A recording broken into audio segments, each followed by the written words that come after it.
ఈ episode start అవగానే దుగ్గిరాల ఇంట్లో అందరూ కూడా సంతోషంగా ఉంటారు. ఇక అప్పు చెప్పిన విషయం విన్న అపర్ణ అయితే జ్యూస్ తాగుతుంది. ఇక నా కొడుకు ఇంటికి వచ్చేస్తాడు, నా కొడుకు నిర్దోషి అని చెప్పి మనసులో అనుకుంటూ ఉంటుంది.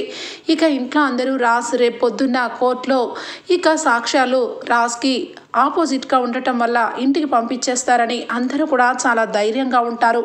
ఇక అందరూ కూడా కోర్టుకి వెళ్ళగానే అక్కడ జడ్జి గారి ముందు లాయర్ గారైతే ఇక మొత్తానికైతే సామంత్ అనే వ్యక్తిని కొట్టి చాలా బలవంతంగా ఇక ఒక ఆయుధం ఉపయోగించి చంపేశారు యువనారన్. ఆ ఆయుధాన్ని మీకు ప్రొడ్యూస్ చేస్తున్నాము, దాని మీద ఉన్న ఫింగర్ ప్రింట్స్ అన్నీ కూడా ఇక ల్యాబ్ నుంచి వచ్చాయి, చెక్ చేసి మీరే చెప్పండి అని చెప్పి జడ్జి గారి ముందు ఇక మాట్లాడుతూ ఉంటారు లాయర్ అయితే. ఇక వెంటనే జడ్జి గారు అయితే అందులో ఉన్న రిపోర్ట్ చూసి దాని మీద ఫింగర్ ప్రింట్స్ మిస్టర్ రాజ్వి ఇవి అని చెప్పి ఇక డిక్లరేషన్ చేస్తారు.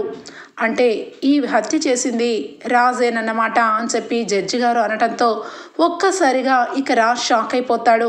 ఇక కావ్య అపర్ణ అందరూ కూడా గుండె జారినంత పని అవుతుంది. యువర్ ఆనర్ ఏం మాట్లాడుతున్నారు అనగానే ఎస్, ఈ ఫింగర్ ప్రింట్స్ అన్నీ కూడా స్వరాజ్వి అన్నట్టు క్లియర్గా కనిపిస్తుంది. ఈ విక్టిమ్ ఇక మీకు ఎక్కడ దొరికింది అని చెప్పానగానే ఇక పోలీస్ ఆఫీసర్ అయిన అప్పుని బోన్లోకి పిలుస్తారు. యువర్ ఆనర్ మేము ఎంక్వైరీలో ఇక కంపెనీ దగ్గరికి వెళ్ళాము, అక్కడ ఏమైనా ఎవిడెన్స్ దొరుకుతుందేమని చెక్ చేశాము, స్వయంగా నా చేతులతో నేనే ఎవిడెన్స్ తీసుకున్నాను అని చెప్పి అప్పు అనగానే అంటే మీకు ఈ స్వరాజ్ బావగారు అవుతారు కదూ, అయినా కూడా నువ్వు ఈ సాక్ష్యాన్ని తీసుకొని వచ్చావు, కానీ అది ఎదురు మనిషి తీసుకొచ్చిన సాక్ష్యం కూడా కాదు, మీరు తీసుకొచ్చిన సాక్ష్యమే, కానీ దాని మీద ఇక రాజ్ ముద్రలే ఉన్నాయి, కాబట్టి ఇది పూర్తిగా ఆయనే చేసినట్టుగా నిర్ధారణ అవుతుంది అని చెప్పి అనగానే ఒక్కసారిగా ఇక కావ్య అయితే ఏడుస్తూ ఉంటుంది బోరు బోరుమని. ఇక అపర్ణ కూడా ఏడుస్తుంది, ఏం చెయ్యాలో తెలీదు. ఇక అక్కడే ఉన్న లాయర్ అయితే యువర్ ఆనర్ ఏదో ఎక్కడో జరిగింది, నా ఇలా రాజ్ అలాంటి వ్యక్తి కాదు, అతను చంపలేదు, ఇది ఏదో కావాలని పగడ్బందీగా చేసి కావాలని రాజ్ని ఇరిగించారు, దయచేసి మాకు ఇంకొక వాయిదా ఇప్పించాలని కోరుతున్నాము అని చెప్పి అనగానే చూడండి, ఇది ఖచ్చితంగా మర్డర్ కేసు విషయంలో ఇన్ని వాయిదాలు అవసరం లేదు, రాజ్ వేలి ముద్రలు దీనికి వచ్చాయి కాబట్టి ఖచ్చితంగా ఈయనే చేసినట్టుగా డిక్లేర్ అయింది, కానీ మీరు ఇది ఖచ్చితంగా అబద్ధమని అంటున్నారు, కానీ ఇది నిజమని మీరు కరెక్ట్గా ప్రూవ్ చేయగలిగితే తప్ప మీకు ఇంకా వాయిదా అడిగే ఛాన్సే ఉండదు. నెక్స్ట్ వాయిదాలో ఖచ్చితంగా రాజ్కి సంబంధించినవి ఏ ఎవిడెన్స్ అయినా మీరు చూపించాలి, చూపించకపోతే ఖచ్చితంగా రాజ్ ఈ హత్య చేసినట్టు డిక్లరేషన్ చేసి అతనికి శిక్ష పడేలాగా జరుగుతుంది అని చెప్పి జడ్జి గారు అయితే ఇక వెళ్ళిపోతారు.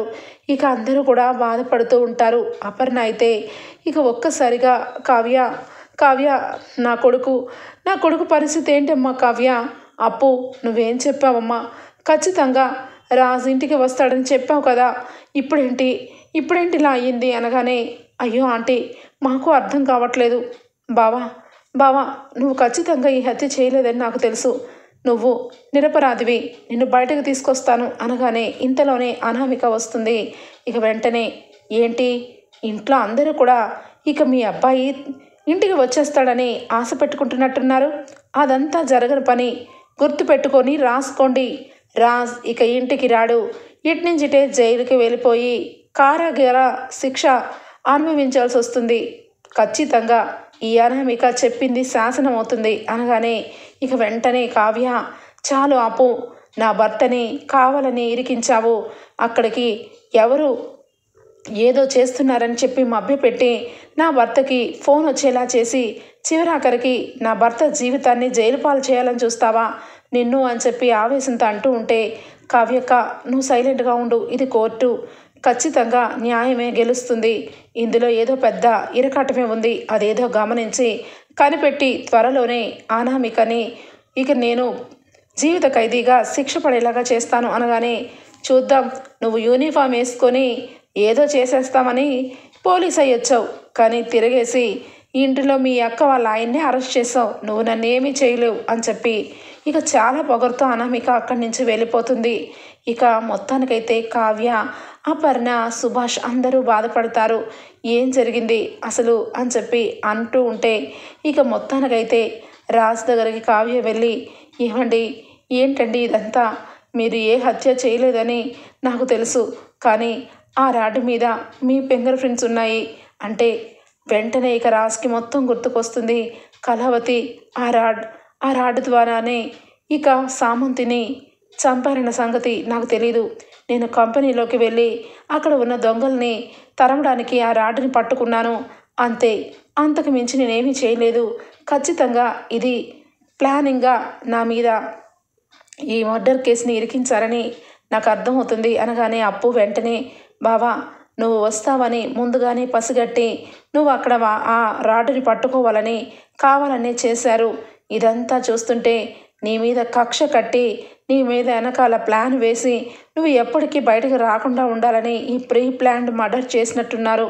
నేను ఖచ్చితంగా ఈ కేసులో ఎవరెవరు ఉన్నారో మొత్తాన్ని బయటకు లాగుతాను అని చెప్పి అప్పు అయితే ఇక మాట ఇస్తుంది రాజ్కి. ఇక కళావతి, నువ్వు తలుచుకుంటే ఖచ్చితంగా ఏదైనా చేయగలుగుతావు, నేనేమీ భయపడట్లేదు, బాధపడట్లేదు అని చెప్పి రాజ్ అంటాడు. ఏమండి మీరు ధైర్యంగా ఉండండి, ఖచ్చితంగా ఆ అనామిక ఆటలు సాగనివ్వను, ఇదంతా అనామిక ప్లాన్ అని నాకు ఇప్పుడు అర్థమవుతుంది అని చెప్పి ఇక కావ్య అప్పు ఇద్దరు కూడా ఇక తిరిగి బయటకు వస్తారు. అవునప్పు, సామంత్కి సంబంధించిన ఫ్యామిలీ గురించి ఎంక్వైరీ చేస్తానన్నావు కదా, ఏమైంది అనగానే వాళ్ళ ఫ్యామిలీలో ఇక వాళ్ళ అమ్మ నాన్న చనిపోయారు, భార్య ఉంది అని చెప్పి అనగానే ఒక్కసారిగా షాక్ అయిపోతుంది కావ్య. అనామికకి పెళ్లి చేసుకుందామని అనుకున్నాడు కదా సామంత్, మరి భార్య ఉండడం ఏంటి అనగానే, భార్య ఉంది అక్క, ఎందుకంటే తన ఫైల్స్ అన్నీ కూడా చెక్ చేశాను, ఇక తనకి మ్యారేజ్ అయిందని ఉంది, డైవర్స్ ఇంకా తీసుకోలేదు, కానీ అనామికతో మాత్రం ఉండేవాడు, ఇదంతా ఫైల్ అంతా కూడా చెక్ చేశాము అనగానే, భార్య ఉంటే సామంత్ చావు చచ్చిపోయినప్పుడు ఖచ్చితంగా భార్య ఇంటికి రావాలి కదా, కోర్టుకి రావాలి కదా, తను కనబడకపోవడానికి కారణం ఏంటి అనగానే, ఏమో అసలు ఆ భార్య అనే అమ్మాయి ఎక్కడ ఉందో ఎవరికి తెలియదక్క, తన గురించి ఎంక్వైరీ చేయాలనుకుంటున్నాం అనగానే, అప్పు ఖచ్చితంగా సామంత్ భార్యని మనం కలవాలి, సామంత్ భార్య ద్వారా సామంత్ గురించి ఇంకేమన్నా మనకు విషయాలు తెలియాలి, అయినా తన భర్త చనిపోయినప్పుడు తను ఎక్కడ ఉన్నా ఈ విషయం తెలుసుకొని కోర్టుకు రావాలి, కానీ తను రాలేదు అంటే ఏదో జరిగింది, ఖచ్చితంగా ఏదో జరిగింది అని చెప్పి ఇక అంటూ ఉండగా ఇక ఒక్కసారిగా అప్పు కావ్య ఇద్దరు బాగా ఆలోచిస్తారు. మనకు ఎక్కువ టైం లేదక్క, ఖచ్చితంగా ఈ విషయంలో సామంత్ భార్యని మనం పట్టుకోవాలి అని చెప్పి అనుకుంటూ ఉంటే ఇక కావ్య వెంటనే సామంత్కి సంబంధించిన ప్రాపర్టీస్ అన్నీ కూడా చెక్ చేయాలప్పు అని చెప్పి మొత్తం కూడా ఎక్కడెక్కడ ఆస్తులు ఉన్నాయని సామంత్కి సంబంధించిన చిట్టాలన్నీ కూడా తీసిపెడుతుంది. ఇక వెంటనే సామంత్ కాల్స్ హిస్టరీ మొత్తం కూడా చూడాలి అని చెప్పి మొత్తం చూస్తూ ఉంటే కరెక్ట్గా 2 years బ్యాక్ సామంత్ ఒక నెంబర్కి కాల్ చేస్తూ ఇక మాట్లాడుతూ ఉన్న మాటలు వింటుంది అప్పు. ఖచ్చితంగా ఈ మనిషి సామంత్ భార్య అయి ఉండొచ్చు, అందుకే సామంత్ చాలా క్లోజ్గా మాట్లాడుతూ ఉన్నాడు. ఈ నెంబర్ కొత్తగా ఉంది, ఈ నెంబర్ ఇక ఎక్కడుందో ఏంటోనని అడ్రస్ మొత్తం కూడా తెలుసుకుంటారు.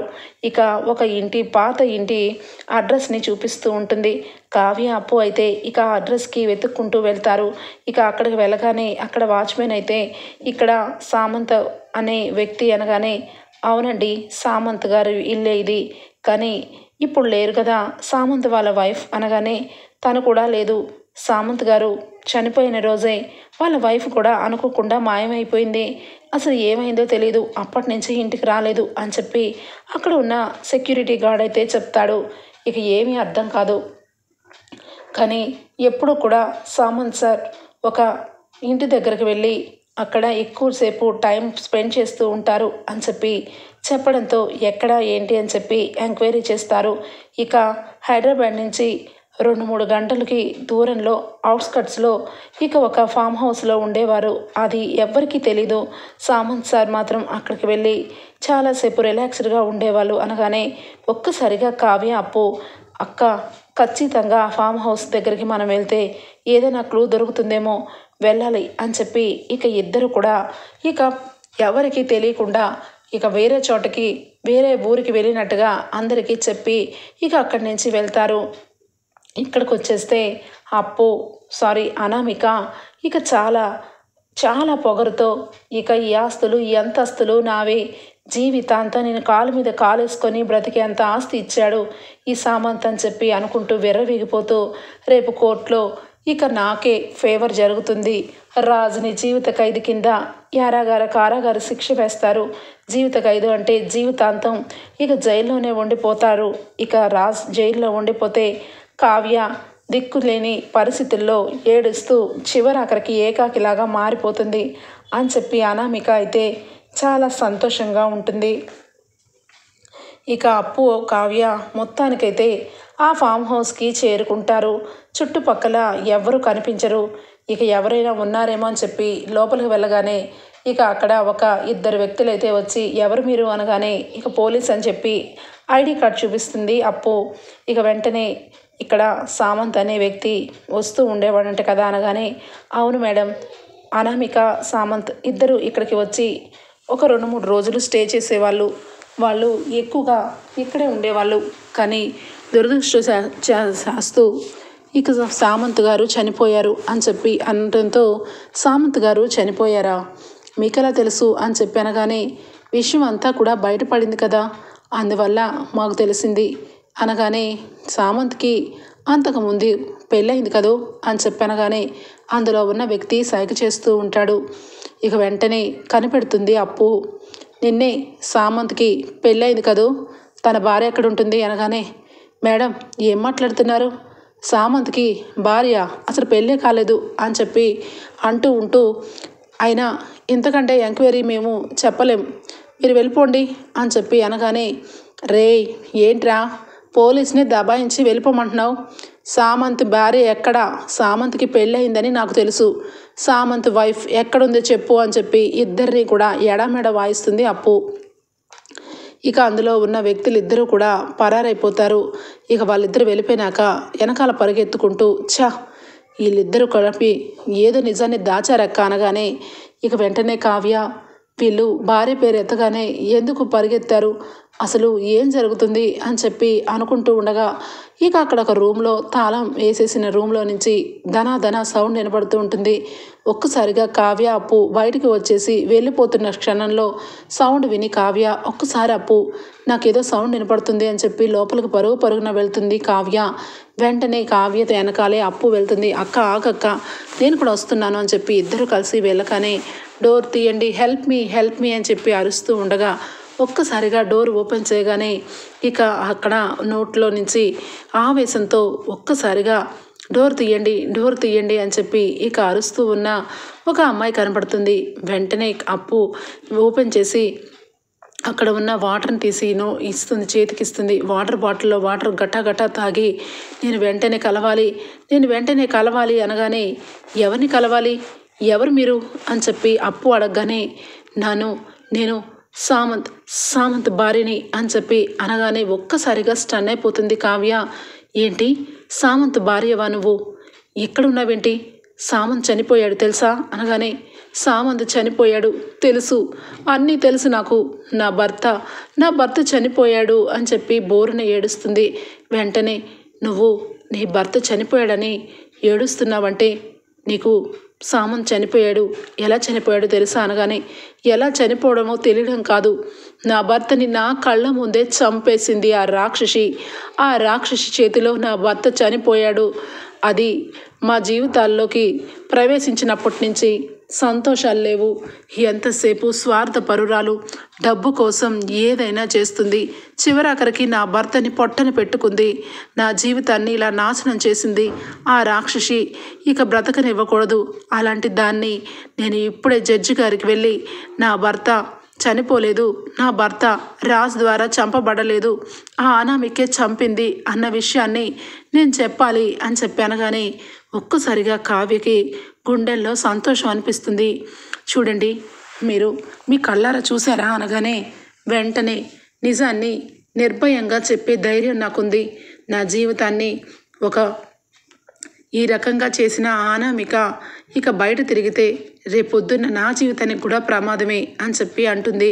ఇక వెంటనే అప్పు అయితే పద నువ్వు జీబెక్కు, సరాసరి నీ విషయం కోర్టులోనే చెప్తాను, కోర్టుకే తీసుకొని వస్తాను. నువ్వు అందరి ముందు ఏం జరిగిందో మొత్తం చెప్పు అని చెప్పి అనగానే సరేనని చెప్పి ఇక సామంత్ భార్యను తీసుకొని అప్పు కావ్య ఇద్దరు కూడా ఇక కోర్టుకి తీసుకొని వస్తారు.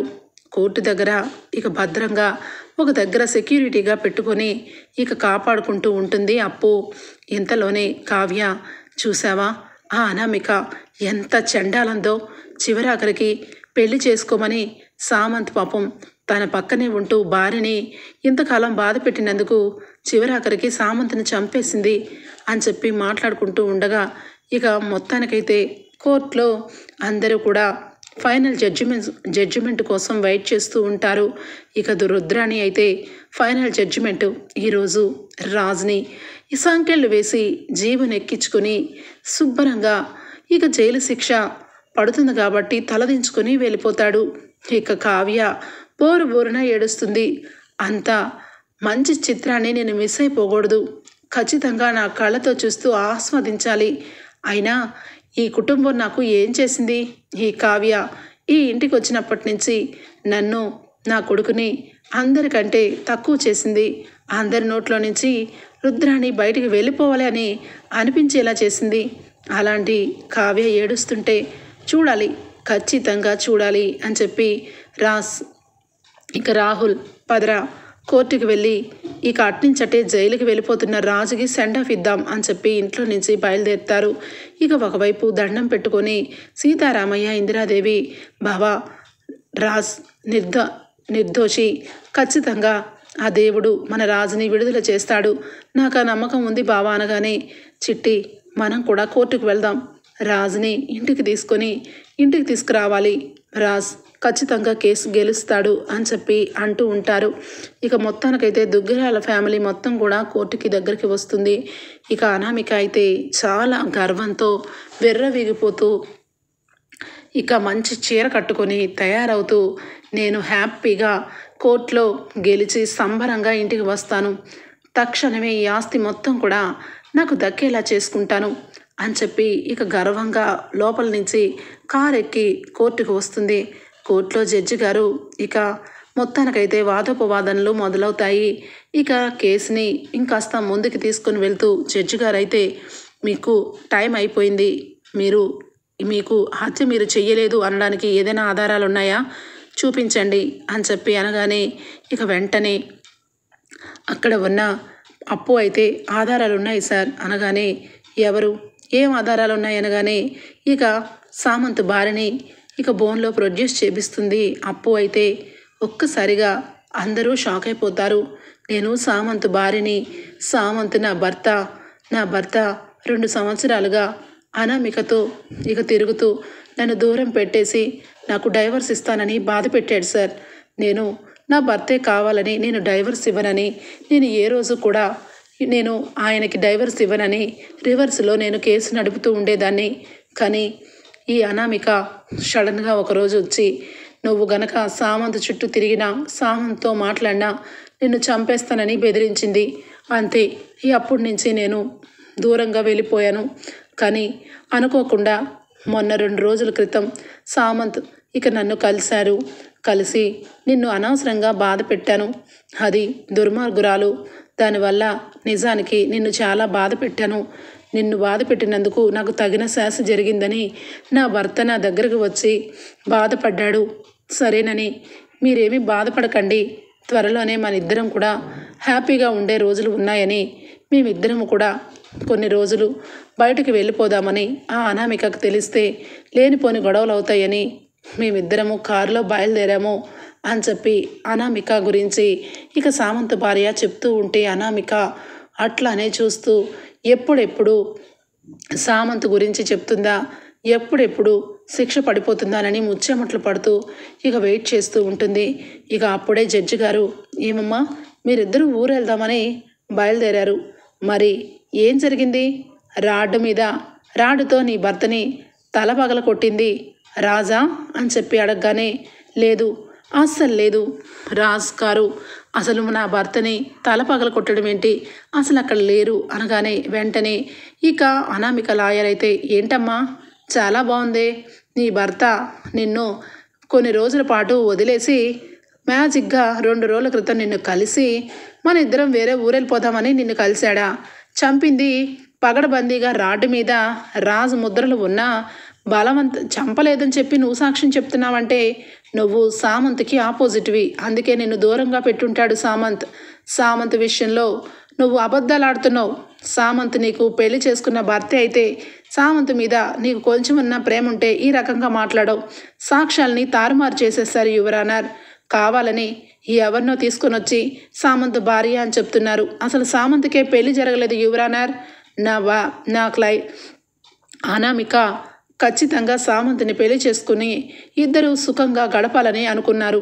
సామంత్ పెళ్లి కానివాడు అని చెప్పి ఇక లాయర్ గారు అంటూ ఉంటే ఒక్కసారిగా అబద్ధం అబద్ధం అని చెప్పి గట్టిగా అరుస్తుంది. ఒక్కసారిగా జడ్జి గారైతే చూడమ్మా, నువ్వు ఎవరో కానీ సామంత్ భార్యవని చెప్తున్నావు. జరిగినట్టుగా చెప్పినా నీ దగ్గర సాక్ష్యాలు లేవు. సామంత్కి నీకు పెళ్ళయిందని అనడానికి సర్టిఫికేట్స్ ఏమైనా ఉన్నాయా అని చెప్పి అనగానే ఇక సామంత్ భార్య ఏమీ చెప్పలేదు. అలానే తెల్లమొహం వేసుకొని చూస్తూ ఉంటుంది. ఇక అప్పుడే అటు చుట్టుపక్కల చూస్తూ ఉంటే కావ్య కనపడదు. కావ్య వెంటనే కావ్య ఎక్కడుంది అని చెప్పి అప్పు చూస్తూ ఉంటే కావ్య కనిపించదు. అక్క కంప తీసి ఈ కేసు గెలవమని అక్కవన్నా అని చెప్పి చూస్తూ ఉండగా ఇక వెంటనే అక్కడ ఉన్న జడ్జి గారు ఈవిడ సాక్ష్యం చెల్లదు, అసలు ఈవిడ సామంత్కి భార్య కాదు, కావాలని ఒక అమ్మాయికి సామంత్ భార్య అని చెప్పి చెప్పించడం నేరం, ఈ విషయంలో మీకు కూడా శిక్ష పడుతుంది అని చెప్పి కేసు అయితే రివర్స్ అవుతుంది. ఇక వెంటనే అనామికని ఇక కోర్టు బోర్లోకి ఎక్కించగానే నమస్కారం జడ్జి గారు, నేను ప్రేమించి కళ్యాణ్ అనే ఈ కుటుంబ సభ్యుడిని పెళ్లి చేసుకున్నాను. వాళ్ళు నన్ను ఇంట్లో చాలా టార్చర్ పెట్టేవాళ్ళు. నా కళ్ళ ముందే నా భర్త కళ్యాణ్ వేరొక అమ్మాయితో తిరిగేవాడు. ఏంటని నిలదీస్తే నన్ను కొట్టి తిట్టి మా పుట్టింటికి పంపించేవాళ్ళు. చివరాఖరికి నన్ను వదిలేసి వేరొక అమ్మాయిని పెళ్లి చేసుకున్నాడు. ఎవరో కాదు యువరానర్, ఇక్కడ యూనిఫామ్ వేసుకుని ఉన్న ఈ అపూర్వనే నా మాజీ భర్తకి భార్య. కానీ నేను ఈ కుటుంబం నుంచి దూరం అయ్యి నా జీవితం ఏదో నేను పడాలని నన్ను సామంత్ పెళ్లి చేసుకుంటానంటే సామంత్ నన్ను చేరదీసి పెళ్లి చేసుకుంటానంటే సామంత్ని నేను ప్రేమించాను. త్వరలోనే మా పెళ్లి యువరానర్, కావాలంటే చూడండి, ఈ శుభలేఖ చూడండి. త్వరలోనే మేము పెళ్లి చేసుకుందామని ఇద్దరం ఎంతో ప్రేమగా తయారు చేయించుకున్న శుభలేఖ అని చెప్పి కన్నీరు మున్నీరై చూపిస్తూ ఉంటే జడ్జి గారు ఇక అనామిక మాటలు నమ్ముతారు. ఇక వెంటనే కేసు అన్నీ కూడా పరిశోధన చేయగా అనామిక అనే అమ్మాయికి ఈ దుగ్గిరాల కుటుంబంలో ఉన్న రాజ్ కావాలని కక్షపూరితంగా ఈ అమ్మాయి జీవితం పాడవాలని సామంత్ అనే వ్యక్తిని చంపేశాడు, అది కూడా రాడ్డుతో అని చెప్పి ఇక అంటూ ఇక అనామిక అయితే అమ్మయ్య, కేసు మొత్తం కూడా నా వైపే ఉంది. ఇక రాజ్ జైలుకు వెళ్ళిపోవడం ఖాయం. ఇక హ్యాపీగా నేను సామంత్కున్న ఆస్తులన్నీ కూడా అనుభవిస్తూ సామంత్ని ముందు పెట్టుకుంటూ జీవితాంతం బ్రతికేస్తాను అని చెప్పి అనుకుంటూ ఉండగానే ఇక ఫైనల్ జడ్జిమెంట్ జడ్జి గారు అయితే రాయబోతూ ఉండగా ఒక్కసారిగా యువరానర్ అని చెప్పి కావ్య పరుగున బయట నుంచి లోపలికి వస్తుంది. ఒక్కసారిగా ఎవరమ్మా నువ్వు అనగానే నన్ను క్షమించాలి, కోర్టు టైంని మీ అందరి ముందు శిరసు వంచి నమస్కరిస్తున్నాను. మిలాడ్, మీరు అప్పుడే జడ్జిమెంట్ ఇవ్వకండి. ఈ అనామిక చాలా ఆగాంతరాలు. ఈ అనామిక చేసిన కుట్ర మొత్తం నా దగ్గరుంది. కావాలంటే ఒకసారి ఈ పెన్ కెమెరాని ఆ టీవీ కనెక్ట్ చేయండి, మీకే తెలుస్తుంది ఇందులో అనామిక నిజంగా సామంత్ని చంపిందా లేదంటే నా భర్త రాజ్ చంపాడనగానే ఒక్కసారిగా స్టన్ అయిపోయి చూస్తూ ఉంటుంది అనామిక. ఏంటి అనామిక, ఏమనుకుంటున్నావు? నీ గురించి నాకు తెలుసు, నువ్వే ఏదో చేసావని నాకు తెలుసు. అందుకే నువ్వు ఖచ్చితంగా మీ ఇంట్లో కోర్టుకి వచ్చిన మరుక్షణం నీ ఇల్లంతా ఖాళీగా ఉంటుందని, నువ్వు ఏదైనా ఇంట్లో వదిలేసే ఉంటావని నీ వెనకాలే ఉంటూ నీ వెన్నంటే ఉన్నాను. నువ్వు ఖచ్చితంగా తారుమారు చేస్తావని తెలిసే కోర్టులో నిన్ను కూర్చున్న తర్వాతే నేను మీ ఇంటికి వెళ్ళి నీ బెడ్రూమ్లో నువ్వు సీక్రెట్గా మెయింటైన్ చేస్తున్న ఒక షెల్ఫ్లో తీసుకుని వచ్చాను ఈ పెన్ కెమెరాని అని చెప్పి అనగానే ఒక్కసారిగా స్టన్ అయిపోతుంది అనామిక. ఇక వెంటనే అక్కడే ఉన్న సామంత్ భార్య, ఆ పెన్ కెమెరా, ఆ పెన్ది నాదే, ఆ పెన్ కెమెరా నాదే, సామంత్ నాకు గిఫ్ట్గా చేశాడు అని చెప్పి అనగానే ఇక పెన్ కెమెరాని ఇక టీవీ కనెక్ట్ చేయగానే అందులో ఇక ఖచ్చితంగా అనామిక ఏ రకంగా కుట్ర చేసిందో కళ్ళకు కద్దినట్టుగా కనబడుతూ ఉంటుంది. సామంత్ భార్య ఇద్దరు కారులో నుంచి ఇక ఒక ప్లేస్లో దిగగానే ఇక దిగి మన ఇద్దరం కూడా చక్కగా వేరే ఊరు వెళ్ళి కొన్ని రోజులు ఎంజాయ్ చేసొద్దాం, నా మైండ్ కూడా ఫ్రెష్ అప్ అవుతుంది, ఈ లోపల అనామిక నా నుంచి దూరం అవుతుంది అని చెప్పి అంటూ ఉంటే, సబాష్ సామంత్, చాలా మంచోడివి, నన్ను పెళ్లి చేసుకుంటానని ఇప్పుడు నీ మాజీ భార్యని పెళ్లి చేసుకుని హ్యాపీగా ఇక ఇద్దరు ఒకటైపోయారనమాట. దీనికి డైవర్స్ ఇస్తానని నన్ను ఇక పెళ్లి చేసుకుంటానని నమ్మించి ఇప్పుడేమో దీంతో పాటు చెట్టా పట్టాలు వేసుకుని వెళ్తావా అనగానే, ఈ నోరు నువ్వు మంచిదానివా, నువ్వు నా భార్య విషయంలో నా విషయంలో చాలా క్రూరంగా ప్రవర్తించావు, ముఖ్యంగా నా పరువుని ప్రతిష్టని భంగం కలిగిస్తున్నావు, నువ్వు నాతో ఉంది ప్రేమగా కాదు, నువ్వు డబ్బు కోసమే ఉన్నావని నాకు తెలిసింది, నేను నీ చెంపదెబ్బ కొట్టినందుకు నువ్వు వెంటనే నా మీదే ఇద్దరు రౌడీల్ని పంపించావు, నా కారుని డ్యామేజ్ చేయించావు, వాళ్ళని పట్టుకోగానే నువ్వే నన్ను చంపించావని వాళ్ళు నాకు చెప్పారు, ఇదంతా కూడా నాకు తెలిసిపోయింది అనామిక, నా ఆస్తి కోసం నా పక్కన ఉన్నావని కూడా తెలుసు, అందుకే నేను పెళ్లి చేసుకోను, నా భార్యతో నేను సంతోషంగా ఉంటాను అనగానే, నాకు తెలుసు సామంత్, నువ్వు ఇలాగే అడ్డదారులు తొక్కుతావని, నన్ను చీదరగా పెట్టి నీ భార్యతో కలిసి ఉండిపోవడానికి నేనేమన్నా నార్మల్ అమ్మాయిని అనుకుంటున్నావా, ఇక్కడ అనామిక అని చెప్పి ఇనప రాడ్డుని తీసుకొని భెళ్ళుమని తల మీద కొడుతుంది. ఒక్క షాటుకే కింద పడిపోతాడు సామంత్. ఇక వెంటనే ఏమండి అని చెప్పి సామంత్ భార్య అనగానే సామంత్ భార్యని ఈడ్చుకుంటూ ఇక లాక్కొని వెళ్ళిపోతుంది. సామంత్ భార్య చేతిలో ఇక అప్పటికే ఆ ప్యాన్ కెమెరా ఉండటం వల్ల ఇక మొత్తం రికార్డ్ అవుతుంది. ఇక ఆ రికార్డ్ అయిన పెన్ కెమెరాకి ఇక అక్కడే మూల పడిపోవడం వల్ల సామంత్ భార్యని తీసుకొని దీన్ని ఈడ్చుకొని తీసుకొని వెళ్ళండి, దీన్ని ఇక మేమిద్దరం ఎప్పుడూ కలిసే ప్లేస్లో కట్టిపడండి, కొన్నాళ్ళ తర్వాత ఆకలితో చచ్చిపోతుంది అని చెప్పి ఇక సామంత్ భార్యని ఫామ్ హౌస్లో కట్టేమని చెప్తుంది. ఇక వెంటనే పెన్ కెమెరాని తీసి, ఏంటి దీన్నంతా రికార్డ్ చేసి పెట్టుకున్నావా, సరే ఇదంతా రికార్డ్ చేసుకొని పెట్టుకున్నా ఇదంతా ప్రూవ్ చేయడానికి ఎవరున్నారు, ఎవరూ లేరు, ఇది మొత్తం నా చేతిలోనే ఉంటుంది అని చెప్పి ఆ పెన్ కెమెరాని తనతో పాటు బ్యాగ్లో వేసుకుని ఇక అక్కడి నుంచి ఇక ఎప్పుడెప్పుడు రాజ్ వస్తాడా అని చెప్పి ఎదురు చూస్తూ ఉంటుంది. ఇంతలోనే రాజ్ కంపెనీకి రావడం, ఇక కంపెనీలో ఇక రాజ్ డిక్కీలో సామంత్ శవాన్ని పెట్టేయడం మొత్తం కూడా జరిగిపోతుంది. ఇక ఆ సీసీ కెమెరా ఫుటేజ్ దగ్గర అక్కడ కూడా అప్పు మొత్తం చెక్ చేసి హార్డ్ డిస్క్ అంతా కూడా డిస్టర్బెన్స్గా ఉండటం వల్ల అక్కడ సీసీ కెమెరా పనిచేయలేదని చెప్పడం జరగడం వల్ల అప్పు అక్కడ అప్పటికప్పుడు ఏమీ తెలుసుకోలేదు. అక్కడ సంబంధించిన డీటెయిల్స్ కూడా ఇక కావ్య అయితే గ్యాదర్ చేస్తుంది. ఇక కావ్య ఎక్కడైతే మర్డర్ జరిగిందో అక్కడికి సంబంధించిన పెన్ కెమెరాలో ఉన్న మొత్తం కూడా తీసుకుని వచ్చి జడ్జి గారి ముందు పెట్టడం వల్ల జడ్జి గారు అయితే కళ్ళకు కట్టినట్టుగా సామంత్ని చంపి ఇంత తెలివిగా ఇక రాజ్ మీదకి వేసిందని మొత్తం అర్థమైపోతుంది. రాజ్ తెలియక దొంగల్ని బెదిరకొట్టడం కోసం రాడును పట్టుకోవటం, ఇక ఆ రకంగా రాజ్ వేలిముద్రలు పడ్డాయని మొత్తం క్లియర్ అండ్ కట్గా తెలిసిపోతుంది. ఇటు సీసీటీవీ ఫుటేజ్లోనూ అటు పెన్ కెమెరాలోనూ మొత్తానికి సామంత్ని అనామికే చంపింది అన్న నిజాన్ని కళ్ళకి కట్టినట్టుగా చూపిస్తుంది కావ్య. ఒక్కసారిగా కోర్టే అనామిక చేసిన పనికి ఉలిక్కి పడుతుంది. అనామికకి ఇక ఏం చేయాలో అర్థం కాదు.